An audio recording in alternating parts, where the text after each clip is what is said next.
12th chemistry lecture.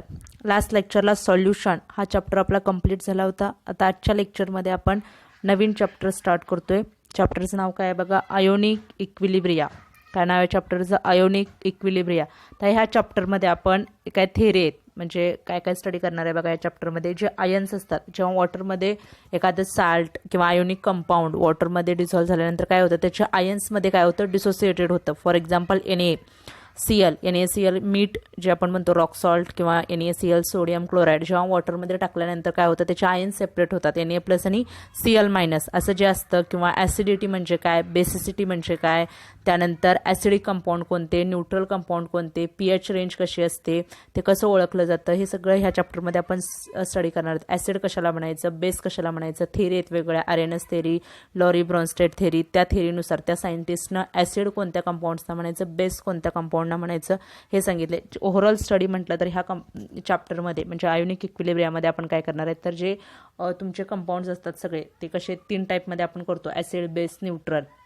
ते कशावर depend केलं जातं, त्याच्या पाठीमागं थेरी काय आहे हे याचा आपण स्टडी करणार आहोत. किंवा इलेक्ट्रोलाइट असतील, स्ट्रॉंग इलेक्ट्रोलाइट, वीक इलेक्ट्रोलाइट, ते काय असतं हे आपण याच्यामध्ये आता स्टडी करणार आहोत. चला तर मग आपण आजचं लेक्चर आता स्टार्ट करूया.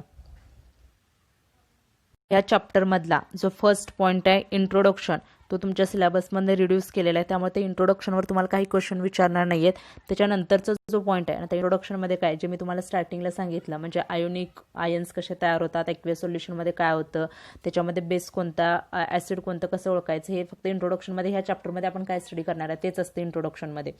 आता त्याच्यानंतरचा जो पार्ट आहे याच्यामध्ये तो टाईप्स ऑफ इलेक्ट्रोलाइट. 2 टाईपचे इलेक्ट्रोड्स असतात.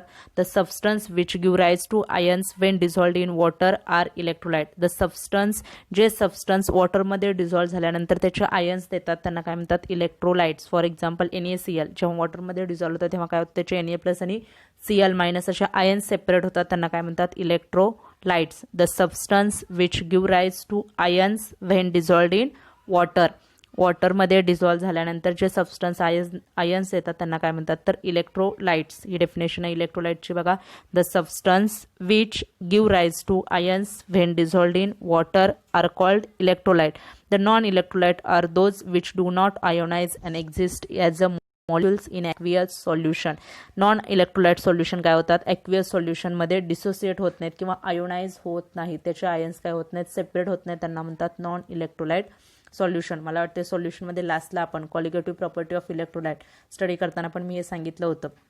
जे इलेक्ट्रोलाइट असतात त्यांचे काय होतात, आयन्स ॲक्वियस सॉल्युशनमध्ये त्याचे आयन्स सेपरेट होतात, म्हणून एका मॉलिक्यूलपासून काय मिळतात, तिथं 2 आयन्स मिळतात.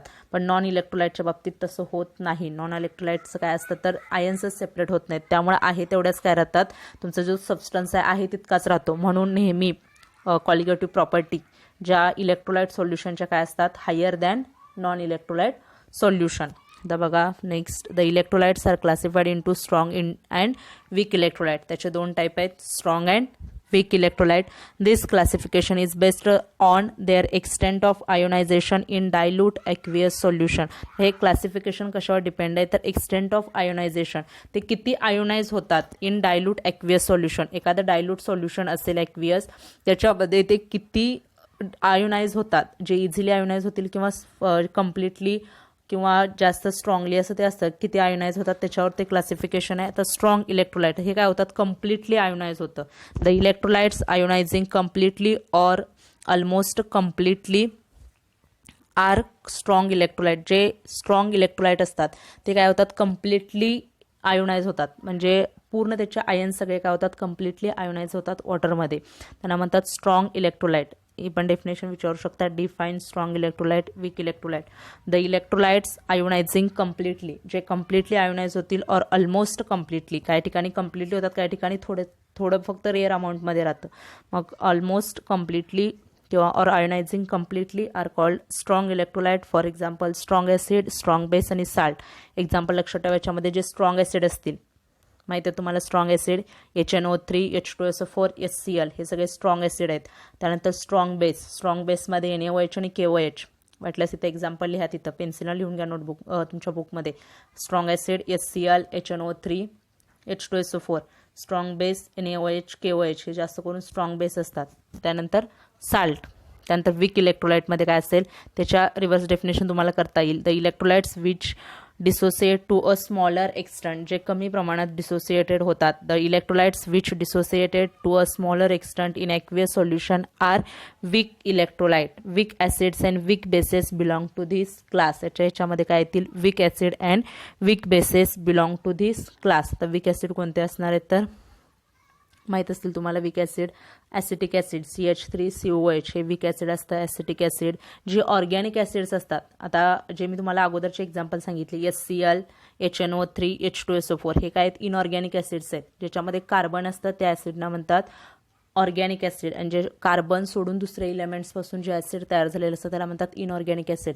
पण नेहमी इनऑर्गॅनिक ॲसिड जे असतात ते स्ट्रॉंग असतात as compared to organic acid. मग ऑर्गॅनिक ॲसिड बेन्झोइक ॲसिड त्यानंतर ॲसिटिक ॲसिड हे काय असतात सगळे वीक असतात. वीक ॲसिड्स असतात ज्याच्यामध्ये कार्बन असतं ते वीक ॲसिड असतात. अँड वीक बेसेस, त्या वीक बेसेस कुठल्या अमोनियाचे जे बेसेस असतात ते वीक बेसेस असतात. NH4OH अमोनिया हे जे बेस आहेत ते काय असतात वीक बेसेस असतात. आलं का लक्षात बघा. Strong acid weak base. निदान एवढं तर लक्षात ठेवा स्ट्रॉंग म्हणजे काय असतं कम्प्लिटली आयोनाइज होतं किंवा ऑलमोस्ट कम्प्लिटली आयोनाइज होतं. त्याच्यामध्ये स्ट्रॉंग ॲसिड स्ट्रॉंग बेस आणि साल्ट येतात. वीक ॲसिड इलेक्ट्रोलाइटमध्ये काय येतं तर वीक ॲसिड आणि वीक बेसेस जे डिसोसिएट टू स्मॉलर एक्सटंटमध्ये काय होतात तर डिसोसिएटेड होतात. Weak electrolyte dissociated only partially in dilute aqueous solution in equilibrium thus can be established between the ions and non-ionized molecule. The weak electrolyte जे आहेत dissociated only partially. जे weak electrolyte कसे dissociate होतात तर partially dissociate होतात in aqueous solution.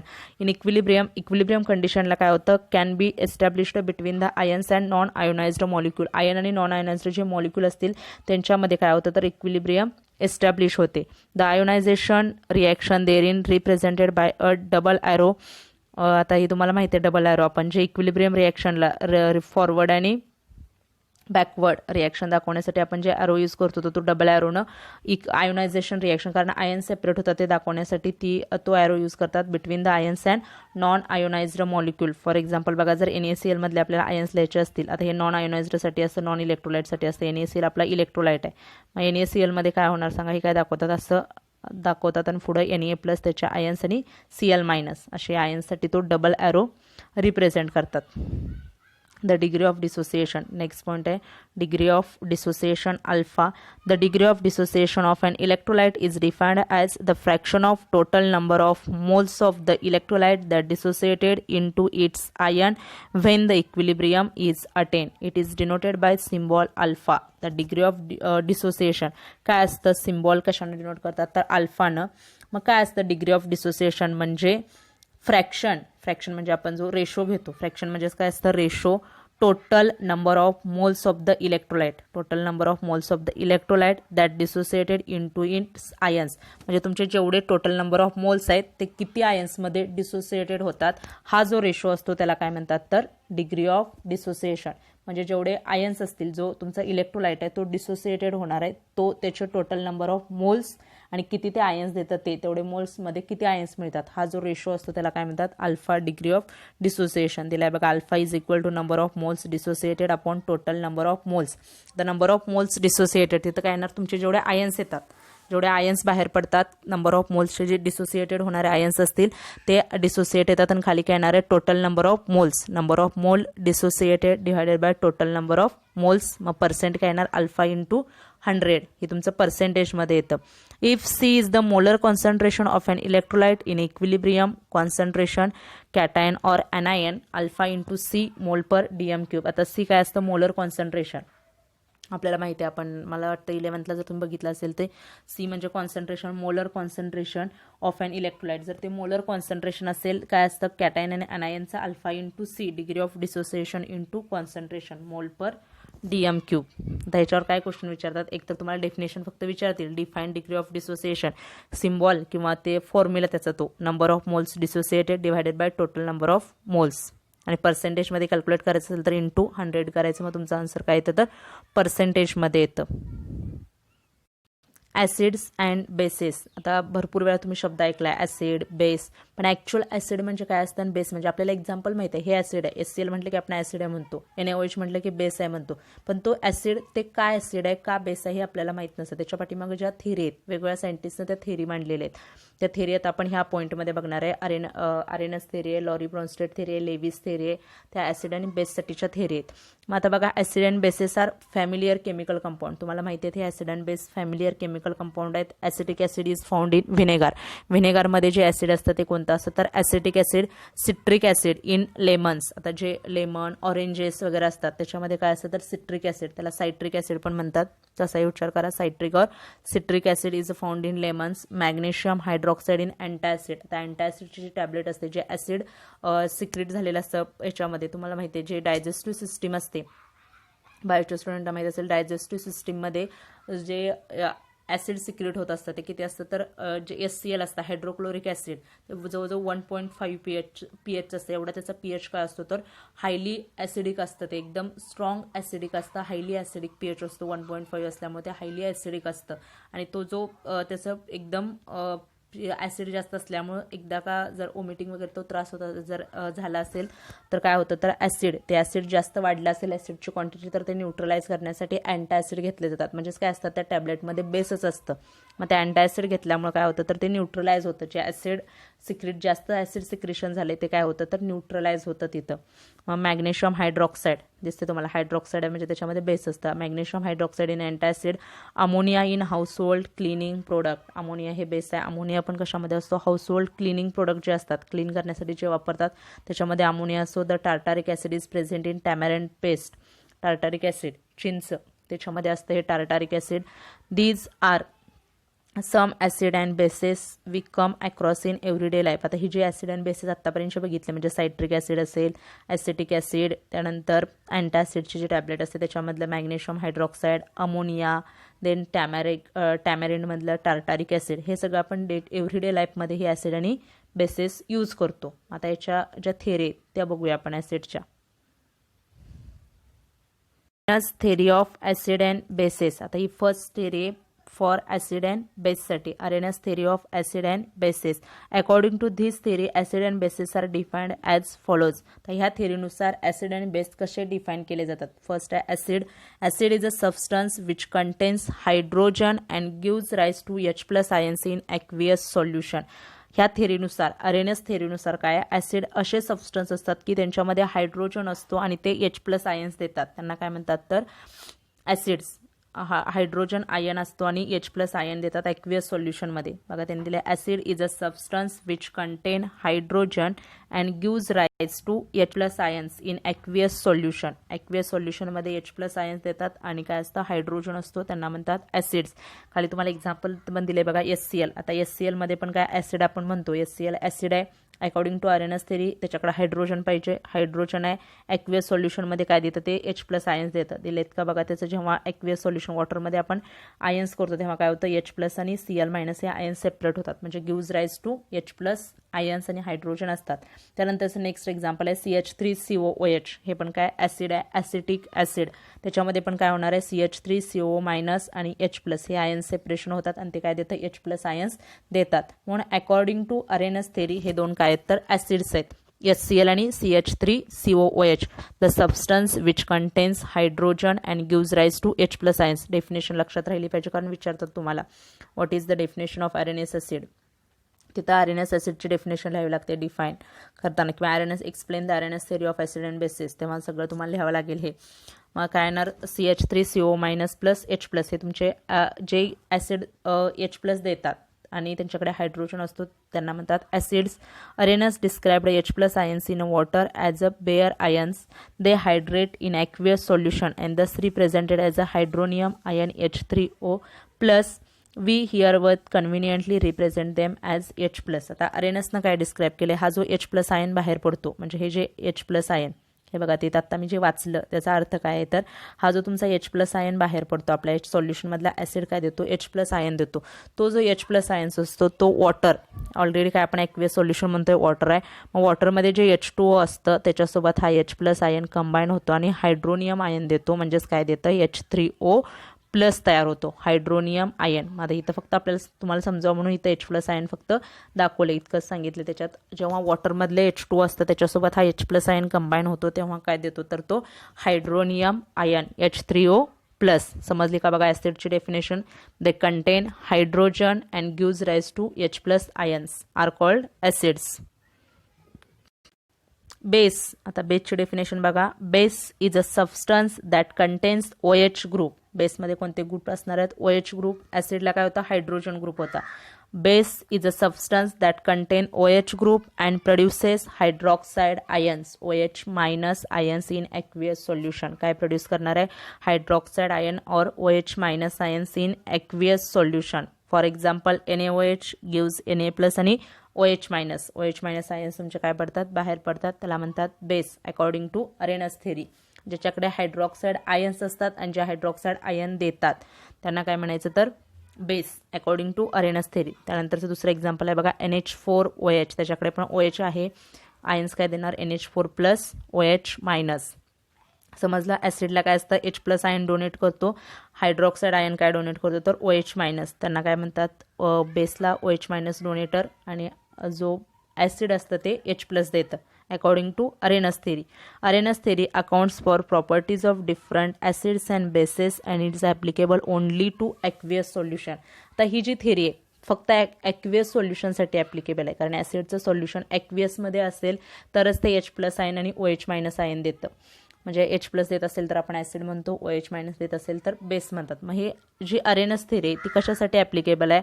Applicable only to aqueous solutions. It is not account for basicity of ammonia Na2CO3 which do not have OH group. आता हे जे पण base आहेत, अमोनिया NH3 हा पण बेस आहे, Na2CO3 हा पण सोडियम कार्बोनेट हे पण बेस आहेत. पण ह्याची जी बेसिसिटी आहे किंवा हे किती बेसिक असतं काय असतं हे अरेनस थेरी सांगत नाही, कारण ह्याच्याकडे OH ग्रुप नाहीत. म्हणून अकॉर्डिंग टू अरेनस थेरी हे जे NH3 किंवा Na2CO3 आहेत हे काय नाही आहेत? बेस नाही आहेत असं होतं अकॉर्डिंग टू कशा थ्रू? अरेनस थेरी. पण ते ॲक्च्युली काय बेस आहेत. म्हणून आता ही थेरी काय होते? फक्त only applicable in aqueous solutions. Theory दोन्ही पण तुम्ही म्हणू शकता, ब्रॉन्स्टेड लॉरी थेरी किंवा Brønsted theory. J.N. Bronsted and T.M. Lowry proposed a more general theory known as Bronsted-Lowry proton transfer theory. या थेरीला काय म्हणतात? Bronsted-Lowry proton theory किंवा Lowry-Bronsted. पहिला तुम्ही लॉरी म्हटलात तरी चालेल किंवा पहिल्यांदा ब्रॉन्स्टेड म्हटलं तरी चालेल. Proton transfer theory. According to this theory acid and bases are defined as. आता ह्या थेरीनुसार ॲसिड आणि बेसेस कसे डिफाईन केले जातात बघा. Acid is a substance that donates a proton H+ to another substance. The acid म्हणजे काय? acid is a substance that donates a proton. हा काय करतो? प्रोटॉन डोनेट करतो H+ टू अनदर सबस्टन्स. दुसऱ्या सबस्टन्सना जो H+ आयन देतो त्यांना काय म्हणतात? ॲसिड. आता ह्याच्यामध्ये काय होतं? अरेनसनं काय सांगितलं? फक्त H+ आयन्स देतो in aqueous solution. The substance which contains hydrogen and which gives rise to H+ ion in aqueous solution. ते फक्त ॲक्वियस सोल्युशनला ॲप्लिकेबल होतं. पण इन जनरल किंवा लॉरी ब्रॉन्स्टेडनं काय सांगितलं त्या थेरीनुसार काय तर acid is a substance that donates a proton. हे सबस्टन्स काय करतात? प्रोटॉन डोनेट करतात, H+ आयन्स डोनेट करतात टू अनदर सबस्टन्स. अनदर सबस्टन्सना काय करतात? H+ आयन्स डोनेट करतात. त्यांना काय म्हणतात तर acids. Base is a substance that accept a proton H+ from another species. Base म्हणजे काय करतं? प्रोटॉन ॲक्सेप्ट करतं अनदर स्पेसिसकडून, त्यांना म्हणतात base according to Lowry Bronsted. आणि जे डोनेट करतं त्याला काय म्हणतात? Acid. Which donates the proton are called acid and which accept the proton are called base. लक्षात ठेवायला सोपं आहे बघा. फक्त अरेनसमध्ये काय होतं तर H+ ion gives rise to in aqueous solution आणि OH- आयन देत होतं, असं डिफरन्स होता. इथं काय होतं? प्रोटॉन ॲक्सेप्टर आणि प्रोटॉन डोनर. जे डोनेट करतात ते ॲसिड, ॲक्सेप्ट करतात ते बेस. आता फॉर एक्झाम्पल HCl NH3 काय होतं? NH4++ Cl-. आता याच्यामध्ये काय सांगितलं? आता जो HCl आहे, HCl काय असतो तर याच्यामध्ये जो HCl आपण वापरतो ते काय? ॲसिड. त्याच्या HCl काय म्हणतात? ॲसिड. का तर ते काय तर H+ आयन डोनेट करतं. तर हा जो HCl आहे त्याच्यामधले आयन्स कुठले बाहेर पडणार? तुमचे H+ आणि Cl-. हे बघा H+ आणि Cl- हे आयन्स असे बाहेर पडतील. मग हा काय देतो? H+ आयन्स देतो, डोनेट करतो अनदर स्पेसिस नाही. हा जो NH2 आहे तो काय करतो, तो ते इलेक्ट्रॉन जे डोनेट H+ आयन्स जो डोनेट केलाय तो ते डोनेट केलेला H+ आयन्स आहेत ते आयन्स घेतो. मग इथं काय होतं, H4+ होतं. ऐका बघा, NH4+ म्हणून ह्यानं काय केलं, ॲक्सेप्ट केलं. ह्यानं H+ ॲक्सेप्ट केला म्हणून ह्याला काय म्हणतात, बेस. ह्यानं डोनेट केला म्हणून ह्याला काय म्हणतात तर ॲसिड. परत हा जो Cl असतो, हा जो Cl आता Cl- झालाय, त्यामुळे हा दुसरा कोणता पण हायड्रोजन आयन काय करू शकतो, ॲक्सेप्ट करू शकतो. H+ आयन काय करू शकतो, ॲक्सेप्ट करू शकतो. म्हणून तो पण काय होतो तर बेस होतो. आणि आता NH4+ आहे. आता ह्याच्यामध्ये 4+ हायड्रोजन किती आहेत, H+ आयन्स 4 आहेत. परत हा याच्यातला एक हायड्रोजन डोनेट करू शकतो म्हणून त्याला काय म्हणतात तर ॲसिड 2. समजलं का बघा, हायड्रोजन जे H+ आयन जे ॲक्सेप्ट करतात त्यांना काय म्हणायचं बेस, जे डोनेट करतात त्यांना काय म्हणायचं तर ॲसिड. हे समजलं. ॲसिड 1 ॲसिड 2 का म्हटलंय तर कारण HCl काय करतं, H+ आयन्स डोनेट करतं म्हणून ते ॲसिड झालं. त्यावेळी त्यानंतर NH3 काय करतं, ॲक्सेप्ट करतं म्हणून ते काय झालं, बेस झालं. त्यानंतर तुमचा जो Cl राहतो तो Cl पण काय करतो, अजून दुसरा कोणता पण H+ जे NH4+ आहे, इथं NH4+ आहे, ह्यातला एक काय करू शकतो ते हायड्रोजन H+ आयन काय करू शकतो, ॲक्सेप्ट करू शकतो NH4+ मधला. आणि काय करू शकतं तर Cl तो ॲक्सेप्ट करू शकतो. मग NH4 काय करतं, डोनेट करतं म्हणून ते काय असतं, ॲसिड असतं. आणि Cl काय असतो तर बेस असतो. पुढे तेच तुम्हाला डिस्क्रिप्शन दिलं बघा. In the above reaction HCl आणि NH4+ आर प्रोटॉन डोनर. दोन्ही काय आहेत, प्रोटॉन डोनेट करतात and acts as a acid. The NH3 and Cl- are proton acceptor and acts as a bases. जे ॲक्सेप्ट करतात ते बेस, जे डोनेट करतात ते acid. Further it follows that the products of the Bronsted Lowry acid bases reactions are acid bases. तर ह्याचे जे product असतात ते काय असतात, ॲसिड बेसिस रिएक्शनचे ॲसिड बेसिस असतात. The base produced by accepting the proton from an acid is the conjugate base of that acid.